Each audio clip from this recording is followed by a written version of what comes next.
Umaga mga bata. Magandang umaga rin po, guro. So, maaari na kayong upo. Bago natin simulan ang ating talakayan ngayong umaga, meron akong hinandang aktibidad ngayon. Hahanapin ninyo, ang aktibidad ay pinamagatang hanap salita. So, hahanapin ninyo ang mga salita na siyang angkop sa ating talakayan. Maaari mo bang pangunahan, Baldo? Baldo.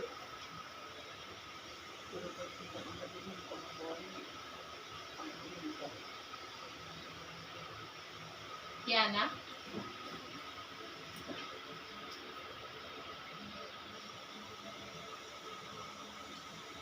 May-post mo muna. Oh.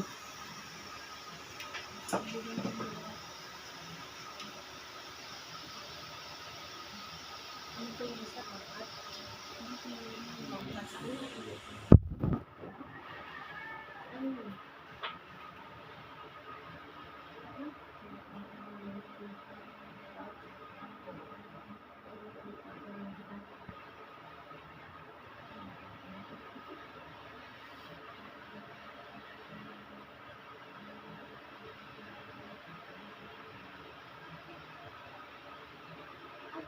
Magaling mga bata. Ngayon, maaari niyo bang basahin ang mga nahanap ninyong salita? Kultura, pangkat, Pilipino, etniko. Mahusay. So, ang nahanap ng mga salita ay may kinalaman sa ating talakayan. Go. Ngayon, mga bata, bukod dahil nahanap din ang mga salita tulad ng kultura, Pilipino, pangkat at etniko, meron ba kayong ideya kung ano ang ating tatalakayin ngayong umaga? Sa palagay ko po, ito po ay tungkol sa kultura Pilipino. Mahusay. Ito ay tungkol sa kulturang Pilipino. Tatanungin ko kayo mga bata. Ano muna ang kultura? Yes, Jerwin? Ang kultura po ay uri ng pamumuhay at pamamaraan ng mga tao ng unang panahon.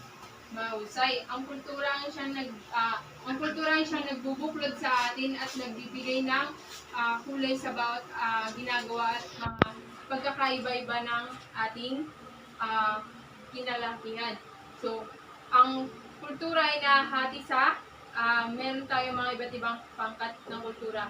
Maaari niyo bang ibigay kung ano ang unang pangkat? Ilocano, Tagalog, Kapampangan, Mahusay. At yan ay nakapaloob sa mayoryang pangkat etniko sa Luzon. Ngayon mga bata, mayroon ba kayong ideya kung ano ang mga Ilocano? Meron Kung anong po. katangian nila? Meron po. Yes, Kiana? mahigpit po sa pera, Mahusay.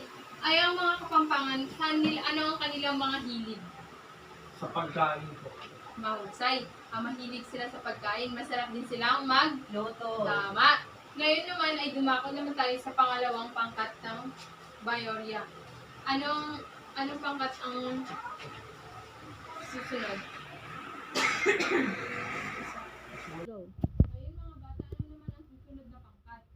Yes, Jerwin? Pangkat po ng Bisaya. Mahusay. Ano naman kaya ang mga pangkat na nakapaloob sa Bisaya? Yes, Kiana? Ilonggo, Waray, Cebuano. Mahusay. Ang pangkat na nakapaloob sa pangkat etniko sa Visayas ay ang Ilonggo, Waray at ang Cebuano.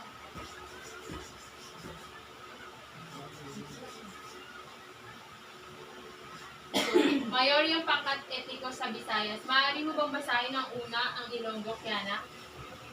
Ilonggo, nakikilala sa pagkakaroon ng ugaling malumanay at mahinahon lalo na sa kanilang pananalita. Magaling. Ang Ilonggo ay kilala sa pagiging mahinahon o kaya yung pagiging malambing sa pagsasalita. Ngayon naman, kumuha naman tayo sa Cebuano. Maaari mo bang basahin, Jerwin? Cebuano. Kilala rin sila sa katawang Cebuanon at sila ang may mga pinakamalaking pangkat sa Pilipinas. Mahusay. Ang Cebuano ang pinakamalaking pangkat sa Visayas o sa Pilipinas. So, sabi nila mas maano ang Cebuano sa pagsalita ng salitang English. Ito ba ito mga bata? Opo. Bakit kaya? Tingin mo, Jeremy. Bakit kaya mas ano sila sa salitang English o sa wikang English? Kasi po nung unang panahon, nung magkaroon ng digmaan po, nasa parte po ng Visayas dumaong ang mga Amerikano. Mahusay. Na-influensyahan tayo o sila, mas na-influensyahan sila sa wikang English ng mga Amerikano noong unang panahon. Ngayon naman ay dumako tayo sa waray. Maaari mo bang basahin, Tiana? Sila ay sinasabing matiisin, masisinop at mahilig sa musika. Magaling. So, ang mga waray ay masinop sila sa masisipag mga ganun. So, ngayon dumako naman tayo sa susunod, ikatlong pangkat. Anong pangkat ang meron sa pangatlo?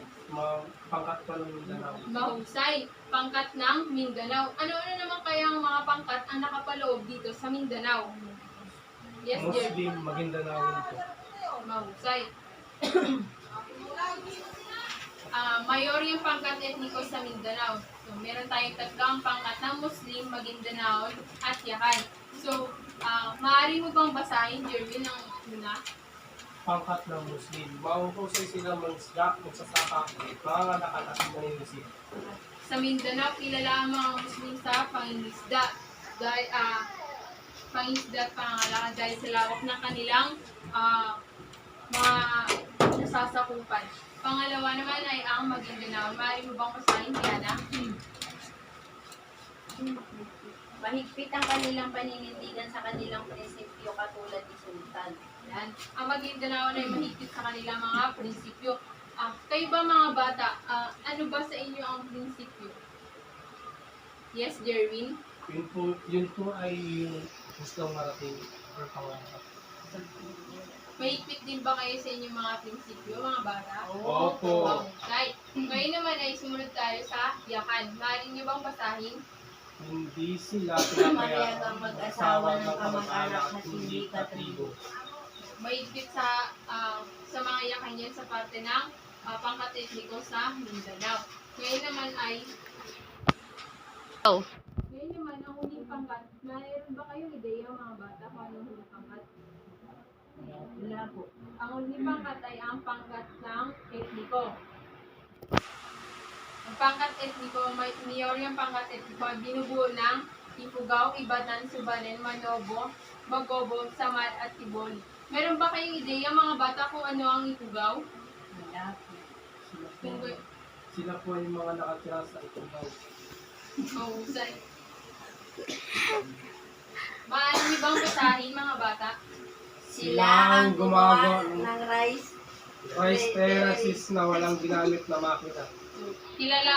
Hindi ba't kilala ang rice terraces sa Pilipinas na siyang nagiging pasyalan din ng mga tao, mga turista. So, ginawa nila yung rice terraces na walang makina gamit ng mga kanilang kamay. Pangalawa naman ay ang Ibatan. Maaari niyo bang basahin mga bata? Karaniwan ang mga Ibatan ay nagsusuot ng bakol, isang uri ng sombrero.